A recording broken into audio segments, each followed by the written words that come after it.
Today we are working on the International LT, and it's got a Cummins engine in it, the X15. Now the driver's concern was that when he starts the truck in the morning, the wiper blades will start going, and also the washer pump will start spraying, and it won't stop spraying until it empties the entire bottle. So, just taking a look here, when you put the key on, when you hit this washer sprayer, it activates the wiper blades for a total of 3 strokes. Okay, so just taking a look at the wiring diagram, we'll take a quick look here and let's see. There's our washer pump right there, and this is our washer fluid level indicator inside of the washer bottle assembly.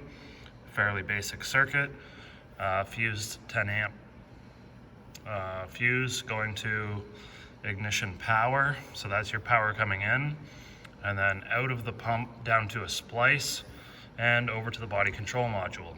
Now this is your switch here, so when you push on the switch, it's going to ground out that circuit and cause that pump to run. So seeing as this switch has already been replaced, as somebody had already replaced it, just based on the wiring diagram, I'm assuming that there was a short circuit somewhere in that circuit, and it is grounding out that circuit without any input from the switch, causing the pump to run continuously until it stops spraying or empties the bottle. So taking a further look, just gonna grab my flashlight here. Wherever I set it.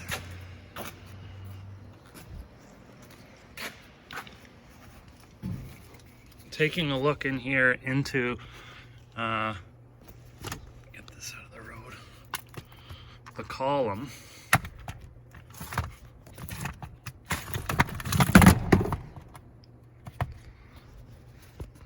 Sorry about that.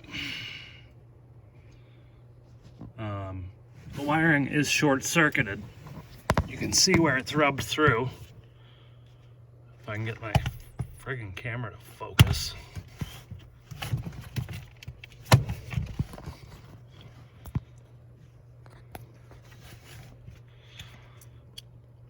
There it is there. You can see that gray wire that's chewed right through.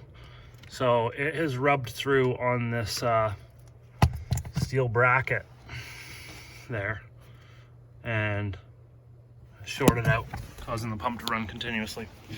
So that's where the issue is, in by the column. Just sort of a poor design. Have this shielding around the harness, and yeah, it's only wrapped around the harness so far, and then it's exposed right where it sits against that metal. So it's pretty stupid.